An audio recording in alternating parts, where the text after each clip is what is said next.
What's up, guys? Hayden Schaap here. Welcome back to my study of the 7 Habits of Highly Effective People. On my channel, I'm talking about everything related to persuasion and influence, personal development, and leadership, and the truth-centered or principle-centered version of all those things. I just got back from Peru, which was a lot of fun. No, sorry, Peru was last year. I got back from, I was just talking about Peru, actually. I just got back from Ecuador, and then I flew from Ecuador to Denver for my brother's wedding. Congrats, everyone, on getting married yesterday. And then I flew directly to here and got off the plane, went to the gym, and I'm here. I'm going to do my study for the day. But I'm excited to get back into the 7 Habits of Highly Effective People. If you like what you're listening to, then follow on Spotify, Apple. Make sure that you download the episodes or give me a 5-star rating if you like this stuff so that more people can see it. I've found that although I started just doing this for myself, it's been really impactful. From what I understand, in the lives of people who are listening. So I'm grateful for anyone that is. Although if you are or are not listening, or you stop listening, I don't care because I'm doing this for myself. I care if you get something out of it, but if you don't, it doesn't bother me a ton because this has been so impactful for me. Okay, let's get into the book. All right, 7 Habits of Highly Effective People coming at you. And I may have to find my spot here. Nope, we're good. All right, so last we went over this idea of the centers and what is a center. So first off, let's go back for a second. Habit 1 is be proactive, right? It's not only the fact that you can be the creator of your life. It's actually recognizing that you were and are and will continue to be the creator of your life, but it's about owning the responsibility of your life so that you can live the life that you desire and live according to your principles of personal vision, what you care about what matters most to you. Then from there we say, okay, now that we know we're responsible for our lives and for the results, good and bad, we own them fully. Now what's habit 2? Habit 2 is once I realize I'm the creator of my life, now let's write the script. Let's write the program. I'm the programmer, so let's write the program, right? Then habit 3 is let's run the program. It's the execution. So habit 2 is the principles of personal leadership, whereas habit 3 is the principles of personal management, being able to manage oneself. It's a lot easier to manage yourself if you're leading yourself in the right direction. When I was serving a mission for my church in Argentina, my mission president, who was the head of the organization, used to say something that was like one of my favorite things he would say. So in Argentina, whenever we would go to catch a bus somewhere, you'd go all the way, if you were close to the city, inner city, even remotely close to the inner city, you would always catch a bus to the inner city, to Centro.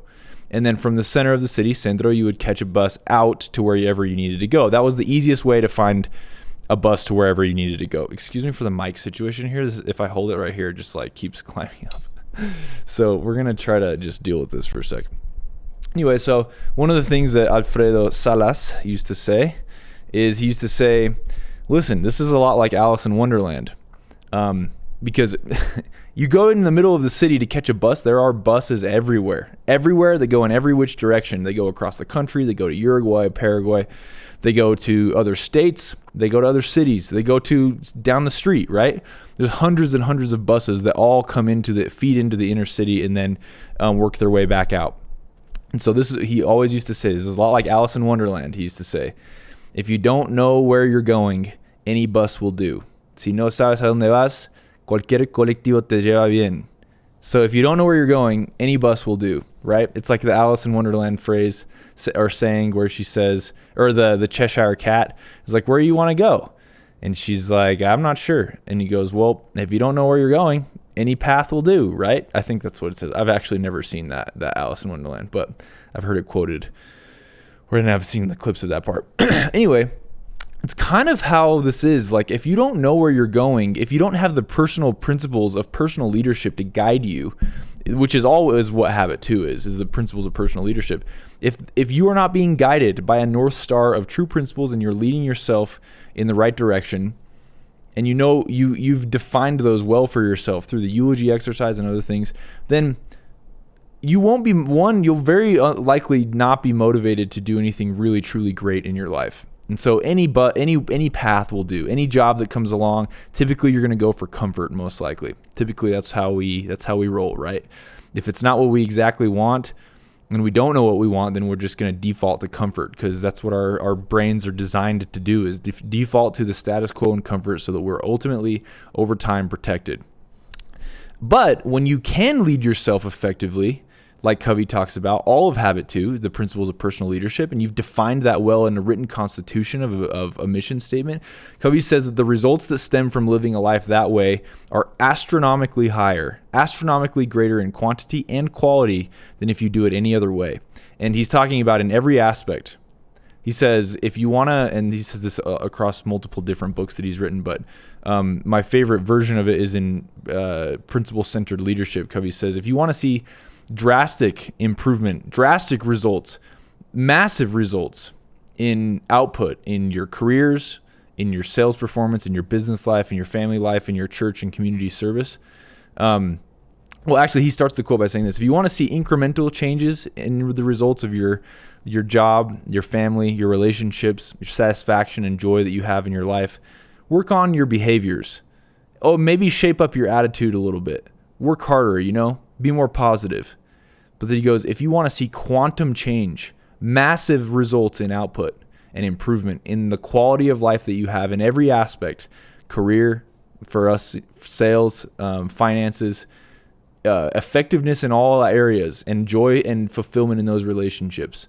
If you want to see massive, as opposed to this incremental, massive improvements, quantum change, then focus on the way you see the world. Focus on your paradigms. The basic premises upon which you make all of your decisions. Focus on the way you see those problems, the dilemmas in your life. Reevaluate how you see things and who you are as a person. And from the new way of viewing the world, from the new way of viewing those problems, those relationships, your career, from that new way, those new paradigms, naturally will flow attitudes and behaviors that will increase those results dramatically. Because the chain of command there, in terms of like what comes before what, is if you want a result, if you have a result that you want to change, first you start with saying, okay, what's the result that I don't like? And then you work your way back and say that result is stemming from actions, attitudes. That result is stemming from actions, from behaviors, or from the systems that run them. And systems are no more than they're no better than the people that make them. They are a product of the people that make them and their paradigms. So check your results. Then from the results, you'll find that they're just a byproduct of behaviors, and typically habitual behaviors or recurring behaviors if it's a business, even recurring behaviors if it's your own life, right? Then from those behaviors, you can say, well, those behaviors are typically motivated by attitudes. So that's the previous chain, the attitudes. Attitudes feed behaviors.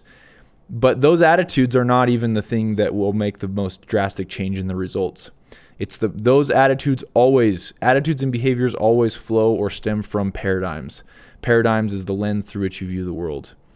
If the paradigm is off and the paradigm does not match how the world really truly functions in an effectiveness way, then you will always be frustrated with the results. Or as Covey says, you'll realize that you spent so much time climbing up the ladder faster, working harder, more efficiently, only to find out that the ladder was leaning against the wrong wall. And all you did was you got to the wrong place faster, or more efficiently, I mean. Anyway, so that's those ideas have all been the things that have like stood out to me. If I'm doing sort of like I don't know if that's like maybe a recap or something. I'm sorry if this makes noise as I'm shifting this really fun piece of equipment. Okay. Now let's get into where we left off with our centers. The center, as Covey talks about, is the paradigm through which you are making all of your decisions, and it's where you gain your wisdom, your guidance, your security, and your power to do the things that you do in your life, be they good or bad.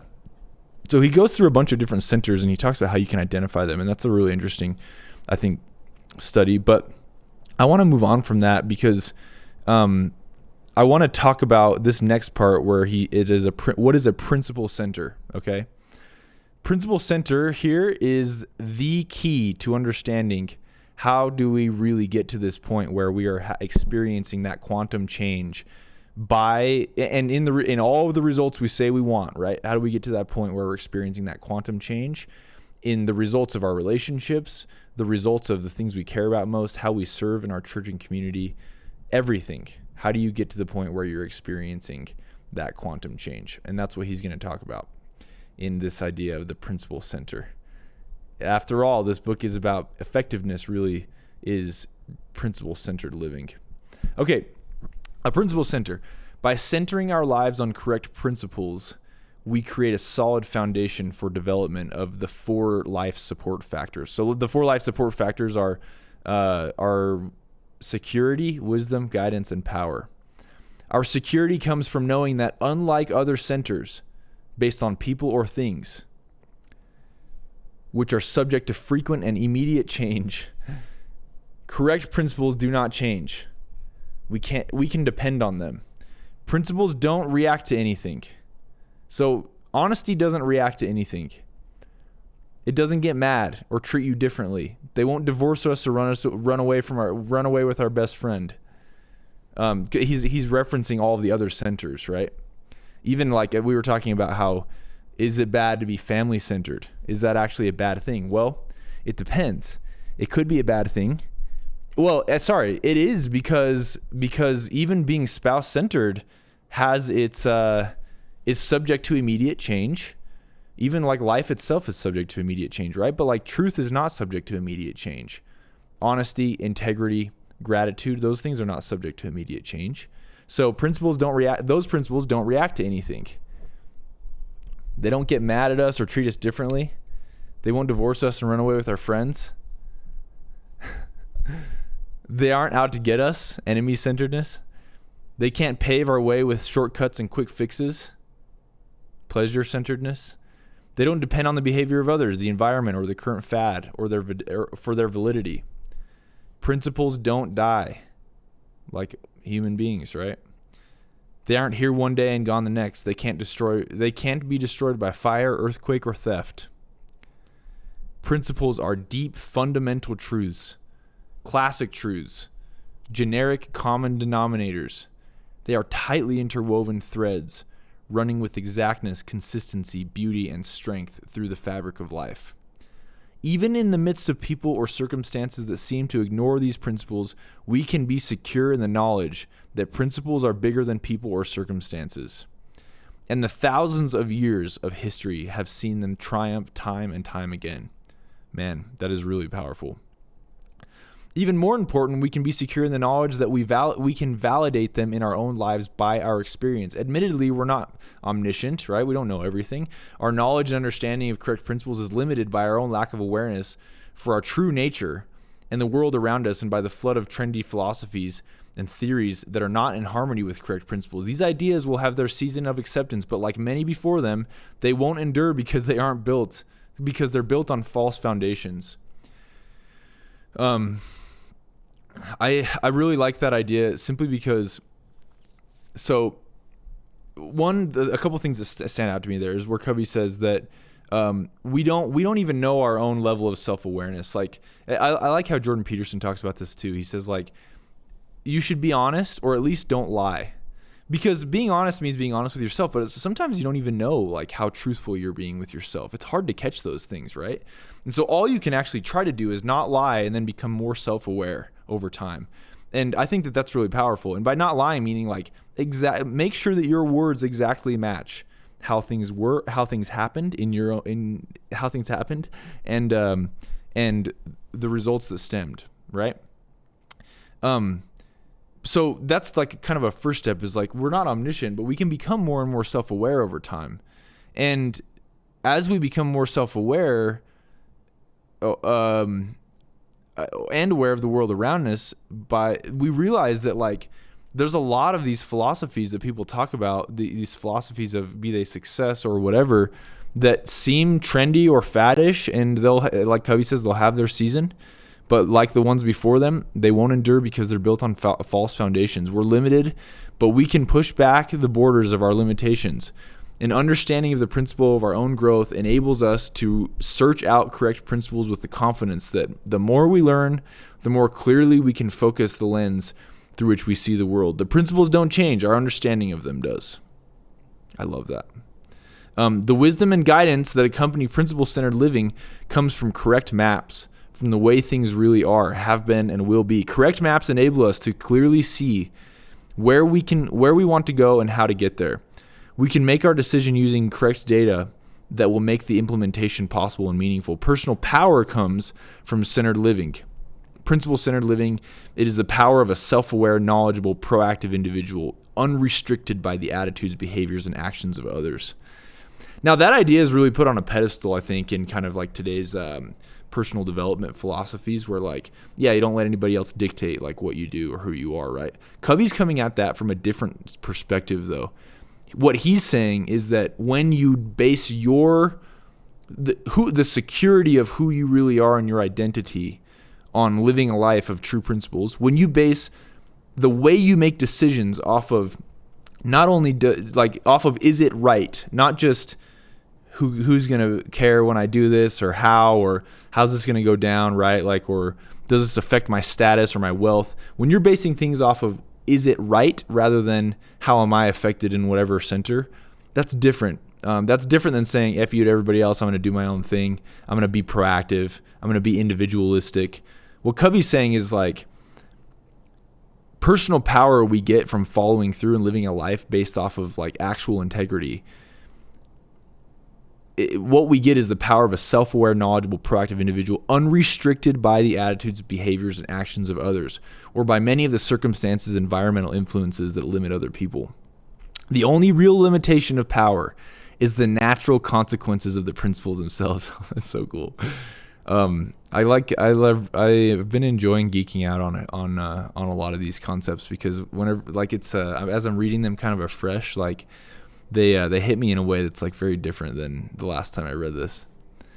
The only real limitation of power is the natural consequences of the principles themselves.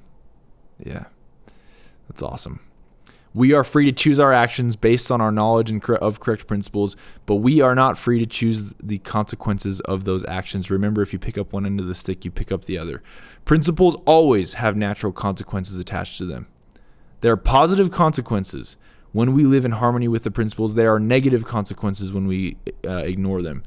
But because these principles apply to everyone, whether or not they are aware, this limitation is universal. And the more we know of correct principles, the greater is our personal freedom to act wisely. By centering our lives on timeless, unchanging principles, we create a fundamental paradigm of living effectively. It is the center that puts all other centers in perspective. So that's where it's really cool is like I always wrestle with this idea of like, okay, well, where do all the other centers fall in terms of like, how do I maintain being a good husband then if I'm going to live a principle-centered life? And what does that mean in context of like, do you abandon a lot of the attitudes and behaviors of like spouse-centeredness? Or where does that all fall in line with being principle-centered? And I like what Covey says there, which is that attempting to align your life with true and correct principles and making that the foundation upon which you live, it gives proper meaning and context to all of the other roles that we have that are important: family, marriage, career, wealth, etc. Again, I'll read this, because it's so powerful. By centering our lives on timeless, unchanging principles, we create a fundamental paradigm of effective living. It is the center that puts all other centers in perspective. Remember that your paradigm is the source from which your attitudes and behaviors flow. The paradigm is like a pair of glasses. It affects the way you see everything in your life. If you look at things through the paradigm of correct principles, what you see in life is drastically different from what you see in any other centered paradigm. I really, really like that. I've included in the appendix section of this book a detailed chart which shows how each center we've discussed might possibly affect the way we see everything else. But for a quick understanding of the difference that the centers make, look at just one example of a specific problem as seen through the different paradigms. As you read, try to put on the pair of glasses. Try to feel the responses that flow from the different centers. Okay, what I'm going to do here, which I think is really is super interesting. What I'm going to do is I'm going to zoom in on we went over that chart of like, what does it mean to be principle-centered living? Where do you get your security, guidance, wisdom, and power? I'm going to do that right now, because if anything is important, it's to understand this freaking chart right here. Okay, So if you are principle centered, what does that actually mean? Okay. Because a lot of these, like, we can throw around these terms, but like, what does it actually mean, right? Your security is based on correct principles that do not change regardless of the external conditions or circumstances. So your personal sense of security, you know that true principles can repeatedly be validated in your own life through your own experiences. As a measure of self-improvement, correct principles function with the exactness, consistency, beauty, and strength. Correct principles such as honesty, integrity, etc. Help you understand your own development, endowing you with the confidence to learn more, thereby increasing your knowledge and understanding. Your source of security provides you with an immovable, unchanging, unfaltering core, enabling you to see things as they really are, in an exciting adventure and opportunity to make significant contributions. That's really cool. So how does it affect how you're guided, like the decisions that you make, right? You're guided by a compass, which enables you to see where you want to go and how to get there. Accurate data. You stand apart in life situations. So like, it's really easy to be able to stand your ground when you need to and have the power to do so, right? Your judgment encompasses a broad spectrum of long-term consequences and reflects a wise balance and quiet assurance. Really cool. I love that. You ever met someone that is like just a really honest person? They have this like really interesting, I think incredible like peace about them, you know? I've found that like those are my favorite people to be around, is people who are just genuinely honest, but also really tenacious. And it's cool that like as we seek to center our lives on correct and unchanging principles, that's kind of a byproduct of what happens is you become more honest, more loving, more kind. And I think it actually stokes within you all the other passions that we really enjoy, which are, for me, like at least I've become even more competitive in wanting to win and do things the right way as I've been studying this time around.